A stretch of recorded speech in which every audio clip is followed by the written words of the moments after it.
S'il y a bien un poisson qui m'a toujours passionné depuis que je pêche dans les eaux publiques, c'est bel et bien le silure. Alors le silure, pour ceux qui ne savent pas ce que c'est le plus grand poisson d'Europe et il peut facilement dépasser les 2 mètres et les 100 kilos.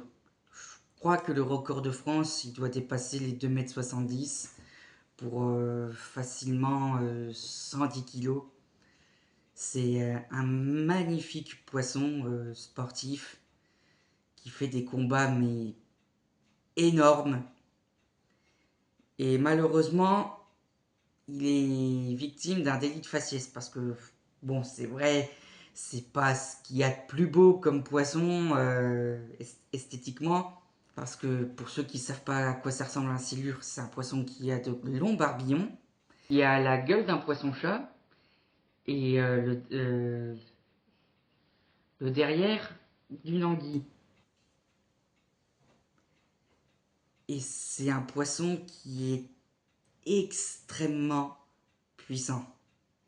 Et depuis que j'ai commencé à pêcher dans les eaux publiques, le silure m'a toujours obsédé. Au point que je passais des heures à regarder des vidéos de Xavier Velat ou encore du légendaire Jean-Claude Tanzilli. Et j'ai appris beaucoup de choses sur ce poisson mystérieux. Et ça m'a permis aussi de le défendre un peu.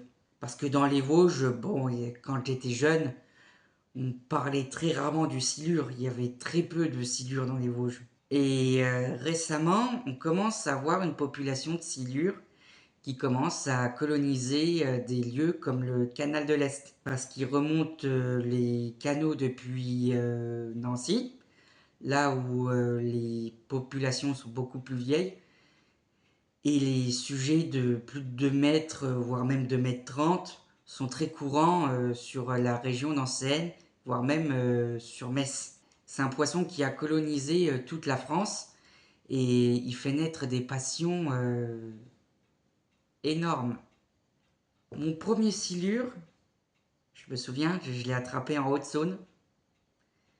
C'était en avril et puis j'avais entendu dire qu'il y avait du silure sur ce plan d'eau. Donc j'avais mis, à l'époque on pouvait pêcher à la frolique. Donc j'avais mis comme appât une frolique avec une pop-up pour pêcher un peu le silure à la carpiste. Parce que c'est un poisson qui se prend facilement au posé. Et 2-3 mois plus tard, même pas, je retourne sur le même plan d'eau et j'attrape le plus gros poisson de ma vie. Un silure de 2,27 m pour 80 kilos. Et devant mes parents à qui j'avais farci les oreilles, vraiment, ça faisait vraiment plaisir. C'est un poisson que j'oublierai jamais. Mais je pensais pas pouvoir attraper un poisson dans la Moselle vosgienne, du moins sur la plaine vosgienne. Et puis, ben, la même année, miracle, je touche mon premier silure. Et vu que j'étais monté trop fin, il a cassé le bas de ligne. Et c'est là que je me suis affiné et que j'ai commencé par sortir mes premiers silures au leurre. Et c'est une pêche, mais je ne pourrais même pas vous décrire l'adrénaline que ça fait. C'est une pêche d'aventure. C'est un poisson qui fait des touches violentes et qui fait des combats, mais impressionnants. Parce que vu qu'il a un peu la morphologie serpentine, il a tendance à pouvoir se battre comme ça. Et même sur des petits sujets, le fait qu'il soit très souple dans l'eau, c'est magnifique comme combat. Et pendant 2-3 ans, oui, j'ai invité des amis à pêcher le silure sur la Moselle de Plaine. Donc c'est-à-dire sur la Moselle de 2e catégorie, là où le silure a tout à fait sa place. Dans les lacs, les étangs, les gravières et tous les plans d'eau considérés de 2e catégorie, le silure a toujours eu sa place. Mais malheureusement, le mois de juin de cette année, je suis tombé sur une découverte macabre.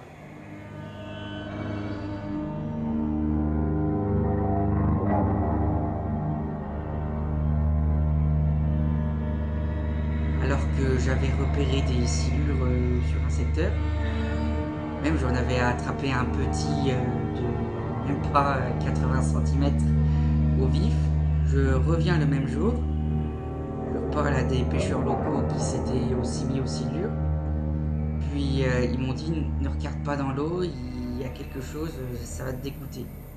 Je me dis mais montrez-moi ça quand même. Un magnifique silure d'1,10 m, tué volontairement, jeté volontairement dans l'eau, était en train de pourrir dans l'eau. Putain, je vous jure, c'est désolant. Au pêcher au vif, et là, il y a un cadavre de silure qui dérive. Ça, c'est un gars qui l'a tué. L'odeur était nauséabonde. Et sanitairement, putain, c'est dégueulasse, hein. L'air est tellement suffocant. Ça pue. Et moi, j'étais vraiment en colère après ce geste, parce que je suis pas contre le prélèvement de petits silures. Par exemple, il y a des pêcheurs, ils recueillent du poisson non comestible pour en faire de l'engrais. Et ça marche super bien pour les plantes comme les fleurs et autres plantes décoratives de jardin. Mais laisser pourrir volontairement un silure dans l'eau, déjà sanitairement, c'était dangereux. Et pour notre sport de pêcheur, c'est dégueulasse. Parce que ce spécimen d'1,10 m, il aurait fait un magnifique combat. Et peut-être qu'un débutant aurait pu tomber sur ce poisson et aurait profité d'un combat, mais que vraiment je souhaite à tout pêcheur. Ça m'a tellement dégoûté que j'ai décidé de m'engager. Parce que dans les Vosges, malheureusement, il y a une haine traditionnelle pour le silure. C'est-à-dire qu'on l'accuse de manger d'autres carnassiers comme le brochet, le sandre et la perche. Mais ce qu'on oublie aussi, c'est que dans les Vosges, il y a les traditionnels viandards, c'est-à-dire des pêcheurs qui pêchent au vif, mais il faut voir de la technique, comment ils font souffrir leur vif. Et la moitié de ce qu'ils prennent finit dans leur estomac. Donc c'est une mentalité que, pour moi, ça n'a rien à voir avec la nouvelle mentalité des pêcheurs sportifs qui s'engagent pour la préservation des populations en pratiquant le no-kill, la pêche sans ardillon et aussi la protection du milieu aquatique. C'est-à-dire que toutes les pollutions, on va essayer de les signaler, voire même on va essayer de les éliminer en essayant de ramasser le plus de déchets possible. Et on veut vraiment préserver les populations de poissons qui font naître des passions. Et le silure en fait partie. Et je tiens à préciser que le silure est en train de vivre la même chose qu'a vécu le sandre dans les années 50, voire même 60.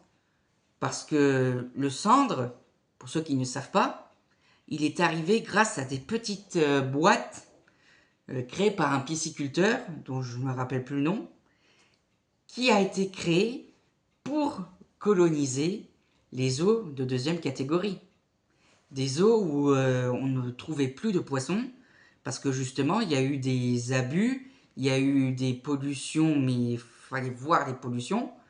C'est grâce aux pêcheurs d'hier qu'on a une magnifique population de poissons. Et c'est pas à cause du silure que les populations dégringolent.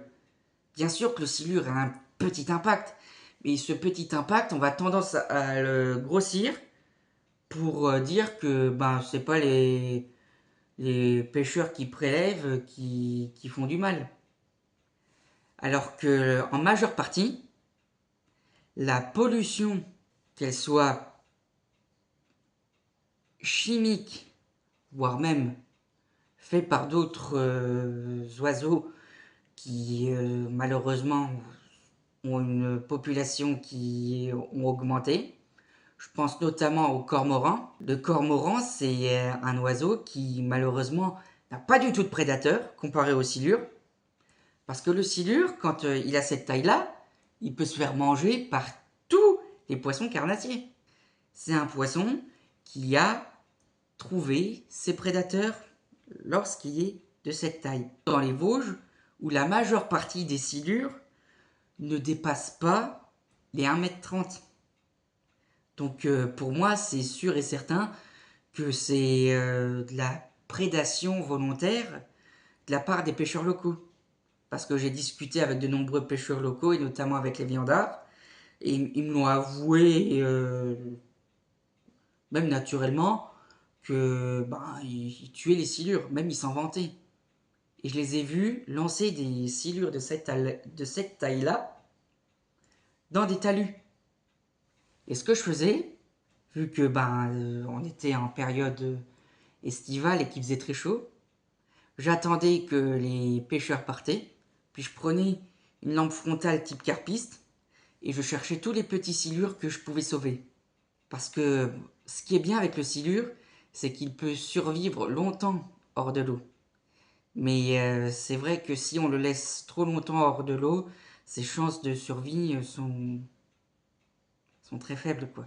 Et donc j'en ai sauvé pas mal comme ça, de manière un peu pirate, parce que j'attendais que les viandards soient partis pour pouvoir faire ça. Et j'en ai sauvé bonnement une dizaine en plusieurs soirées, sur le même secteur. Et ça m'a tellement énervé que j'ai créé le groupe Silure des Vosges. Donc ce que je demande à la fédération, c'est de faire ce qu'on appelle une fenêtre, comme le brochet. C'est-à-dire que, comme par exemple, le brochet, on ne peut pas le consommer quand il fait moins de 60 cm et quand il fait plus de 90 cm.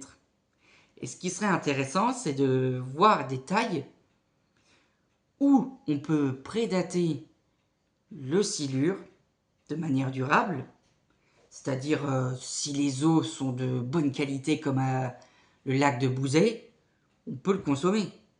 Il y a des recettes de silure. Et si on tue le silure pour le consommer, je ne dis rien. Le poisson n'est pas mort pour rien.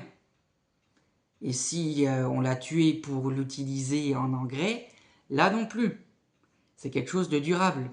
Mais par contre, tuer pour abandonner sur les berges, que ça pue, que ça développe des maladies, alors là je dis non.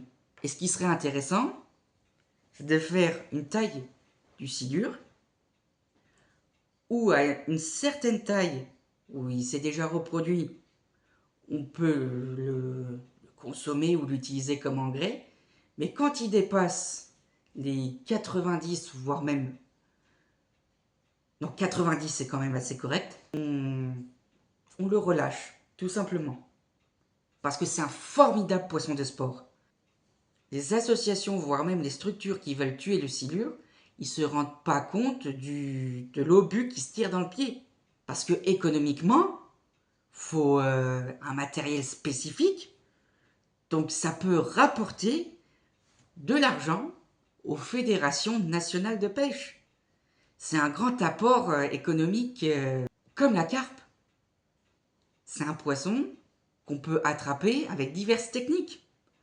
Opposé avec du pelet, avec des bouillettes, avec des appâts morts, voire même de la viande avariée, des vifs, voire même au vert à la dandine depuis une embarcation, en verticale, au leurre, voire même au leurre de surface pendant la période estivale. C'est un poisson qui s'attrape avec plein de techniques. C'est même le poisson qui s'attrape avec le plus de techniques possibles. En partant des techniques carpistes, des techniques posées pour le cendre, aux techniques de pêche active pour les gros brochets, voire même le black bass. Mais je pense que la Fédération des Vosges n'a pas compris, parce que soi-disant, j'espère que c'est une rumeur, hein, j'espère que c'est faux, mais soi-disant, des pêcheurs seraient payés pour éliminer les silures de cette manière. C'est-à-dire en abandon de cadavres dans les talus, voire même complètement dans l'eau. Donc j'espère que c'est une rumeur, j'espère que c'est faux. Parce que si c'est le cas, j'en ai parlé à d'autres pêcheurs, le fait de tuer un silure de taille correcte, ça peut aller à une amende de type 130 € facile. Mais visiblement, les pêcheurs vosgiens n'ont pas compris ça. Donc c'est pour ça que je compte rejoindre l'association Silurus Glanis Association, qui a été présidée, voire même créée par Xavier Velas, si je ne me trompe pas. Et cette association a pour but de protéger les grands silures. Bien entendu, si en première catégorie le silure commence à s'intéresser, oui, là faut s'inquiéter. Parce qu'en première catégorie, c'est des eaux pour les salmonidés. Donc s'il commence à remonter un peu plus haut qu'Épinal, oui, là faut s'inquiéter. Mais là, dans le lac de Bouzet et surtout dans le canal de l'Est, il a sa place. Biologiquement, il ne fait pas d'impact énorme comparé à ce que pensent certaines personnes.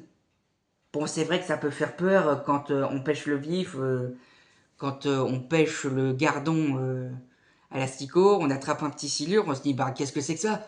Mais en période de nidification, lorsque l'eau devient chaude, c'est normal que le silure se mette en activité. Surtout avec le réchauffement climatique, c'est très courant qu'en été, l'eau soit chaude, oui. Mais dès l'instant que ça descend vers 20, voire même 18 degrés, l'activité du silure est diminuée. Parce que là où le cendre est le plus actif, d'ailleurs je le pêche à cette période-là, c'est fin d'automne, hiver. C'est la meilleure période pour moi pour le brochet et le cendre, parce que le silure n'est pas actif. Le silure, j'ai remarqué, lorsque l'eau est très froide, ou quand elle dégringole très vite en température, il cesse toute activité et on a l'impression qu'il s'endort complètement.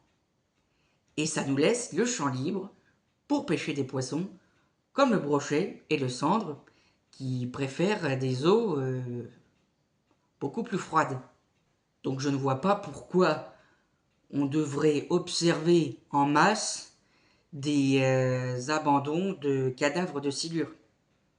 Parce que beaucoup d'amis leuristes me disent que sur le canal de l'Est, et notamment sur le secteur de Golbet, ils comptent beaucoup de cadavres de silure.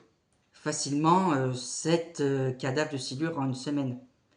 Ce qui n'est pas tolérable en ces périodes où on doit le plus possible protéger le milieu aquatique.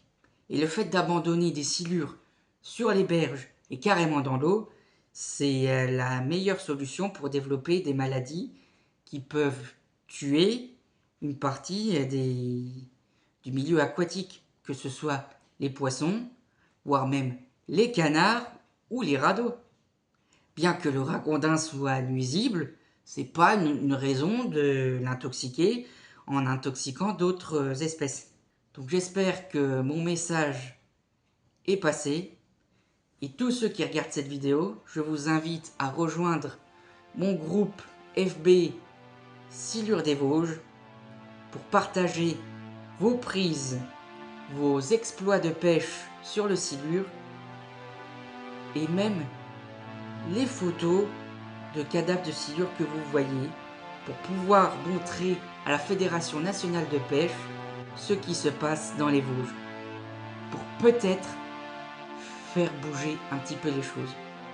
Parce que l'abandon de silures morts sur les berges, voire même dans l'eau, n'est pas tolérable dans les Vosges. Parce que sanitairement, c'est un geste répugnant. Et symboliquement, c'est une insulte même au milieu aquatique.